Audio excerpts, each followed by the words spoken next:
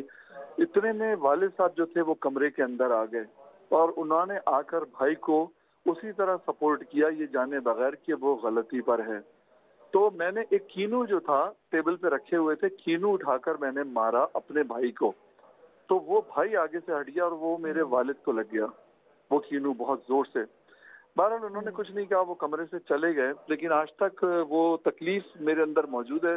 اور اب جب کہ وہ دنیا میں نہیں ہے تو میں یہ چاہتا ہوں کہ ایسی کوئی چیز ہو، ایسا کوئی سبیل اللہ تعالیٰ بنا دے، یا ہمارے جو علماء دین حضرات بیٹھے ہوئے ہیں وہ کوئی ایسی بات مجھے بتا دیں جس سے میں اپنے والد کے دنیا سے جانے کے بعد اس کی تلافی کر سکوں اور ان تک یہ پیغام پہنچا سکوں کہ میں اس پہ شرمندہ ہوں، اور میں چاہتا ہوں کہ وہ اس بات کو دل سے نکال دیں اور اللہ تعالیٰ مجھے بھی اس پہ معاف کرے۔ تو اس کا طریقہ کار کیا ہے، میں یہ بس جاننا چاہتا ہوں۔ یہ نوید بھائی وہ تکلیف میں ہے، مطلب کہ کس طریقے سے ان کو، یہ تو میں نے پہلے بھی حدیث مبارکہ نبی علیہ السلام کی عرض کی۔ دیکھیے کہ قرآن کے بعد درجہ نبی علیہ السلام کے فرامین کا ہے، تو قرآن بھی ہمیں یہی تعلیم دے رہا ہے، نبی اکرم صلی اللہ تعالیٰ علیہ وآلہ وسلم بھی یہی تعلیم ارشاد فرما رہے ہیں۔ پہلے تو ماں باپ کی عزت کرنی چاہیے، احترام کرنا چاہیے۔ ان کے کیس سے ہٹ کے میں جنرلی بات یہ کر رہا ہوں کہ خدا کا واسطہ یہ میں ہاتھ جوڑ کے کہہ رہا ہوں کہ اللہ نے جن کو والدین دیے ہیں، دونوں موجود ہیں یا دونوں میں سے ایک، تو وہ حت المقدور ان کی خدمت کریں، کیونکہ ماں کے قدموں میں جنت ہے، تو باپ بھی کوئی کم نہیں ہے۔ آج ہمارے معاشرے میں ایک اہم مسئلہ یہ ہے کہ ماں کی بہت زیادہ بات کی جاتی ہے۔ آپ ناراض نہ ہوں، یہ ہماری بہن بیٹھی ہوئی ہیں کیونکہ آپ مائیں ہیں، لیکن باپ ذرا دیکھیے، ماں تو محبت کا اظہار کرتی ہے، باپ سارا دن دھوپ میں کماتا ہے لوگوں کی۔ اب یہ دیکھیے یہاں جب انٹر ہوئے تو ہمیں ایک گارڈ ملتا ہے، وہ کس کے لیے کما رہا ہے، کس کے لیے کھڑا ہوا ہے، کوئی اس کو مسکرا کے ملتا ہے، کوئی ڈانٹ کے ملتا ہے۔ تو اس باپ کا بھی اکرام کریں، ان کی عزت کریں، ان کا دنیا میں احترام کریں۔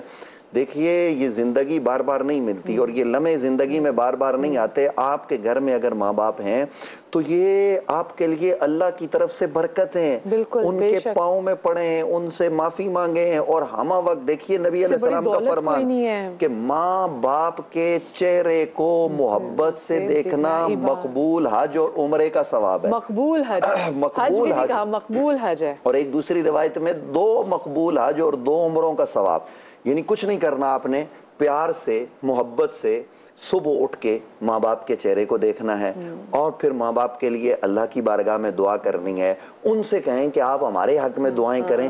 یہ دیکھیے کہ کتنا زبردست نظام اللہ نے ہمیں دیا ہے اگر ہم سمجھیں۔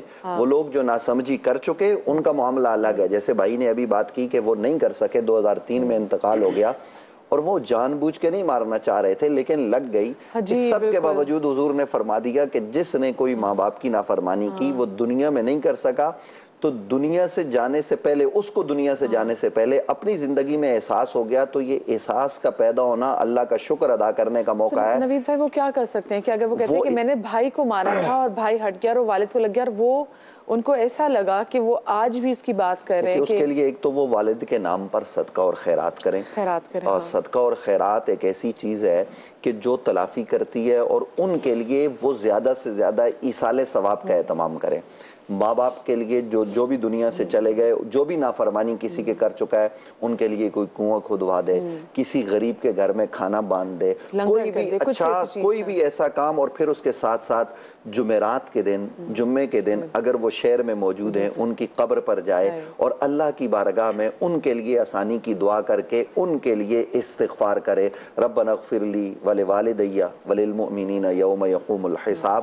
جب وہ اس طرح سے عمل کرے گا تو یہ تحفے نبی علیہ السلام کا فرمان ہے کہ جو آپ بھیجتے ہو وہ پہنچتے ہیں، ایصال ثواب پہنچتا ہے، تو ایصال ثواب کا اہتمام صبح و شام ماں باپ کے لیے کرے گا تو یقیناً اللہ رب العالمین، کیونکہ اللہ رب العالمین کسی کے ساتھ وہ معاملہ نہیں کرتا، جب وہ معافی مانگنے کے لیے آتا ہے تو پھر رب معاف کرنے پر تیار ہوتا ہے۔ راولپنڈی سے ہمارے ساتھ کالر ہے روبینہ، السلام علیکم جی۔ جی وعلیکم السلام، کیسے ہیں آپ؟ میں اللہ کا شکر۔ روبینہ کیا کہنا چاہیں گی؟ میں یہ پوچھنا چاہوں گی کہ میری بیٹی ہے، ہم نے اس کی شادی کر دی، تقریباً سال ہو گیا، اور مطلب وہ اس جگہ شادی کوئی بہت شوق سے کرنا نہیں چاہتی تھی، ہم لوگ سادات فیملی سے ہمارا تعلق ہے، بہرحال شادی ہو گئی، ٹھیک ٹھاک تھا سب کچھ، لڑکا بہت اچھا ہے، مگر یہ کہ وہ کوئی کام کا دل لگا کے نہیں کرتا، یعنی ایک کام چھوڑتا تو دوسرا، دوسرا چھوڑتا تو تیسرا، اس کی کمپلین صرف یہی تھی۔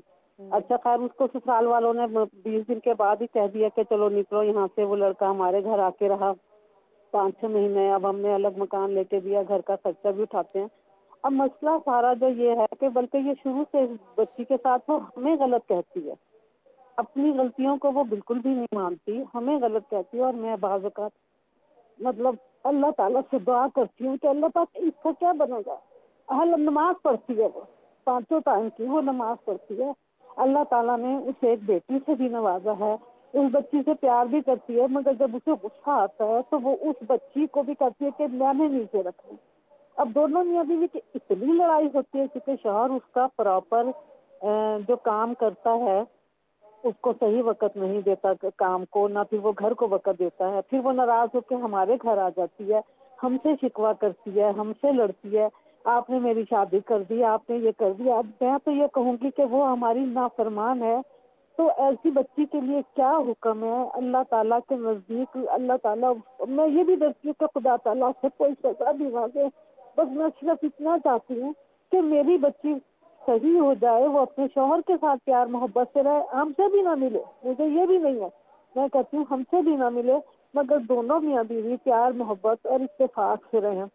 یہاں میں آپ کو ایک چھوٹی سی بات بتانا چاہوں گی، والدین کی مطلب محبت یا جو بھی آپ کہہ لیں، میری کال شاید تھوڑی لمبی ہو جائے مگر یہ میرے لیے بہت ضروری ہے کہ یہ اس وقت جو لوگ بھی سن رہے ہیں وہ یہ سنیں بات۔ میں چھوٹی سی تھی، میرے فادر کی ڈیتھ ہو گئی، میری مدر کی سیکنڈ میرج ہوئی۔ میں آپ کو بتا نہیں سکتی کہ وہ جو ستیلا باپ مجھے کہتے ہوئے یہ لفظ تکلیف ہو رہی ہے، میرے ابو نے اتنا مجھے پیار کیا ہے، اتنا پیار کیا ہے کہ دنیا پہ کوئی سگا باپ کیا پیار کرے گا جو انہوں نے مجھے پیار کیا۔ یعنی پوری فیملی ہماری وہ ایسی ہے کہ اللہ تعالیٰ نے ان کو میری وجہ سے، میں کہتی کہ چلیں وقت میرے پاس بہت مختصر ہے، بہت شکریہ جو ہمارے ساتھ کالر موجود تھیں۔ وسیم بھائی جلدی سے میں چاہوں گی آپ ان کو جواب دے دیجیے۔ یہ جو سوال انہوں نے کیا اور اس سے پیچھے جو سوال تھا، اس میں ایک میسج والدین کے لیے ہے، والدین کو چاہیے ہمیشہ وہ فیصلہ کریں یا ایسا انداز اپنی اولاد کے ساتھ اپنائیں کہ جس سے ان کی اولاد بھی نافرمانی پر نہ آئے، کیونکہ والدین کو بھی تھوڑا سا خیال کرنا ہے، اور اس بارے میں باقاعدہ احادیث موجود ہیں۔ نبی علیہ السلام کا فرمان ہے, آپ نے دعا فرمائی, کہا کہ اللہ ان والدین پر رحم کرے جو اپنی اولاد کو نافرمانی پر نہیں لاتے. یعنی والدین کو ایسا کوئی اقدام نہیں کرنا چاہیے, اگرچہ اولاد پر تو لازم ہے کہ وہ جو بھی کرے ماننا ہے, لیکن والدین ایسا کوئی رویہ, کوئی ایسا قدم بھی نہ اٹھائیں کہ جس کی وجہ سے اولاد نافرمانی پر آئے. بعض جگہ ایسا ہوتا ہے اولاد فرما بردار ہے, اطاعت گزار ہے, وفا شعار ہے, لیکن والدین کچھ ایسے فیصلے اپنی انا میں بھی کر جاتے ہیں. چونکہ ہمارے دین اسلام نے جہاں اولاد سے یہ کہا کہ والدین کی بات مانو, وہیں والدین سے یہ کہا کہ آپ ایسا طریقہ اختیار کریں کہ جس سے اولاد نافرمانی نہ کرے. تو بعض والدین میں بھی یہ ہوتا ہے, خاندانی کچھ رنجشیں معاملات ہوتے ہیں, تو وہ ضد میں آ کر ایسے فیصلے کر لیتے ہیں جس سے ان کی فرما بردار اولاد بھی نافرمانی پر آتی ہے. تو اس لیے والدین کو بھی بہت خیال رکھنے کی ضرورت ہے, وہ کوئی ایسا قدم نہ اٹھائیں جس سے ان کی اولاد نافرمانی پر چلی جائے. لیکن بہرحال اولاد کے لیے میں یہی کہوں گا, ان کی بیٹی ہے جیسے ان سب کے لیے, کہ ان پر تو بہرحال یہ فرض ہے, یہ واجب ہے کہ اگر انہوں نے کوئی ایسا فیصلہ بھی کر دیا جو آپ کی مرضی کے خلاف ہے, اگر آپ ان کی بات مان لیں گے نا تو اس میں اللہ کی رضا ہے. چونکہ حدیث پاک کے اندر یہ آیا, آقا علیہ السلام نے فرمایا والد کی رضا میں اللہ کی رضا ہے. یہ بہت بڑا پیغام ہے کہ یعنی آپ نے اپنی مرضی چھوڑ کر والدین کی اگر بات مان لی ہے تو یہ سمجھ لیں کہ آپ نے اللہ کی رضا کو پا لیا ہے. پھر آپ اس اللہ کی رضا میں راضی ہو جائیں, صبر کریں, اللہ پاک پھر صبر کا آپ کو پھل بھی میٹھا دے گا. بہت شکریہ جی. ہمارے ساتھ مفتی وسیم بندگی صاحب موجود تھے, ہمارے ساتھ مفتی نوید صاحب موجود تھے. فرحان بھی آپ یہاں پر آئے, منزہ آپ یہاں پر آئے, اور آپ نے اپنے جو دل کا دکھ ہے, جو درد ہے, ہمارے سامنے بیان کیا. آپ کا بہت شکریہ. میں آپ کی ملاقات کروانے جا رہی ہوں ایک ایسی شخصیت سے جو کہ پاکستان میں ٹیکنالوجی کو مزید بڑھانے کے لیے, اور آج کل جو اسمارٹ فون ہے جس کے پیچھے پوری دنیا لگی ہوئی ہے, اور آپ کو پتہ ہے کہ اسمارٹ فون کیوں ضروری ہے, اس وجہ سے بھی کیونکہ بہت سارے لوگ کانٹینٹ جنریٹ کر کے اپنا گھر بھی چلا رہے ہیں. تو سب کے پاس اچھا اسمارٹ فون ہونا چاہیے تاکہ وہ جو ہے نا گلوبل ولیج کا جو ہم کہتے ہیں کہ یہ جو امیج ہے وہ ذرا پکا ہو سکے. دنیا ہم دیکھ سکتے ہیں کہ کس طریقے سے سیکنڈز کے اندر ہم پاکستان میں بیٹھ کے کیسے ہم آسٹریلیا میں بیٹھے ہوئے, نیوزی لینڈ والے بیٹھے ہوئے بندے سے کیسے کنیکٹ کر سکتے ہیں. وہ کر سکتے ہیں جناب اچھی ٹیکنالوجی کے تھرو ہی. آج میرے ساتھ موجود ہے جناب آصف خان صاحب, اور آصف خان صاحب ڈپلوائے گروپ آف کمپنیز کے چیئرمین بھی ہیں اور بزنس لیڈر بھی ہیں, اور انہوں نے بڑی جدوجہد کی جناب کہ پاکستان میں جو جدید ٹیکنالوجی ہے اس کو مزید متعارف کرایا جائے. میڈ ان پاکستان کے حوالے سے اگر ہم بات کریں, اسمارٹ فون کے حوالے سے ہم بات کریں, جب میں اسمارٹ فونس کے حوالے سے بات کرتی ہوں تو لوگ کہتے ہیں کہ بھائی اب تو آٹا نہیں خریدا جا سکتا, ہم اسمارٹ فونس کہاں سے خریدیں گے. تو ایسے ٹائم میں انہوں نے ایک ایسا فون متعارف کرایا جناب کہ جس کے فیچرز جو ہیں وہ تو بڑے زبردست ہیں ہی صحیح, ساتھ میں اس کی جو پرائس ہے وہ as compare to the other smart phones بہت سستا ہے, بہت سستا ہے کہ آپ اس کو بہت ایزیلی افورڈ بھی کر سکتے ہیں. اور مجھے تو خواتین کے لیے سن کے خوشی ہو رہی ہے. آپ نے رنگ دیکھا, ذرا پلیز ذرا دوبارہ رنگ دکھائیں اس کا, کیا کمال اس کا رنگ تھا, دکھائیں ذرا جی. یہ ہاں یہ آپ کتنا خوبصورت فون ہے. مجھے لگا کہ یہ شاید جو پتہ نہیں آئی فون رکھ دیا, پر نہیں جی, دس از ناٹ آئی فون. یہ اسپارکس کا نیو 7 الٹرا ہے جس کے فیچرز جو ہے نا یہ آپ کے پاس جو مہنگے لاکھوں موبائل فونز ہیں نا اس سے بھی کہیں زیادہ اپ گریڈڈ فیچرز ہیں جو کہ آپ کو ہیلپ کریں گے. تو آصف خان ہمارے ساتھ موجود ہیں. السلام علیکم جی. السلام علیکم جی. ویلکم ٹو صبح کا سما. تھینک یو سو مچ. سب سے پہلے تو مجھے بتائیں, ہمارے پاکستان میں ہم جب بھی اگر ٹیکنالوجی کو کہتے ہیں نا کہ مزید بہتر کرنے کے لیے جب بھی کوئی قدم اٹھاتے ہیں تو وہ اتنا آسان ہوتا نہیں ہے, بڑی مشکلات آتی ہیں. تو سب سے پہلے تو میں یہ جاننا چاہوں گی کہ آپ نے یہ جو بڑی زبردست میں آپ کا پروڈکٹ سامنے دیکھ رہی ہوں, اس کو لانچ کرنا اتنا آسان تھا جتنی خوبصورتی سے یہ یہاں پہ پڑا ہوا, اتنا ہی خوبصورت سفر تھا یہ, یا کافی مشکلات آئیں؟ دیکھیں سفر جیسا بھی تھا لیکن اینڈ رزلٹ خوبصورت ہے, وہ تو اسے آپ اتفاق کریں گی. اور جیسے کہتے ہیں کہ necessity is the mother of invention. تو کچھ اگر آپ دیکھیں ہمارے جو ملک کے حالات رہے ہیں پچھلے 1-2 سال سے, انفلیشن اتنی زیادہ ہے, روپے کی قدر گرتی جا رہی ہے, جس کی وجہ سے جو امپورٹڈ آئٹمز یہاں پر جو افورڈیبلٹی پہلے بھی کم تھی وہ مزید کم تر ہو گئی ہے. اور موبائل فون بیسیکلی کوئی لگژری آئٹم نہیں ہے, اٹس اے نیسیسٹی. کوئی بھی شخص آج کے دور میں بغیر موبائل فون کے امیجن بھی نہیں کر سکتا, پورا دن گزر ہی نہیں سکتا. تو ایک بہت یہاں پر نیڈ تھی کہ ایک ایسی پروڈکٹ لائی جائے جس کی قیمت افورڈیبل ہو لیکن کوالٹی پہ کوئی کمپرومائز نہ ہو. اور وہ تبھی پاسبل تھا کہ اگر آپ اس کو لوکلی پاکستان میں ہی بنائیں. تو ہم نے وہی ایک انیشیٹو لیا, بہت مشکل سفر تھا. جی, اٹس مینوفیکچرڈ ان پاکستان. فخر کی بات ہے کہ اتنا خوبصورت پروڈکٹ. سر میں اپنا ذرا فون دکھایا مجھے, یہ ذرا جناب یہ چیک کریں آپ. ایک تو کلر تو آف کورس اٹس بیوٹیفل, لیکن آپ یہ دیکھ رہے ہیں اٹس ٹال اینڈ سلیک. اب ذرا میں کیم ٹو, ہاں یہ دیکھیں جی جناب, آپ اس کی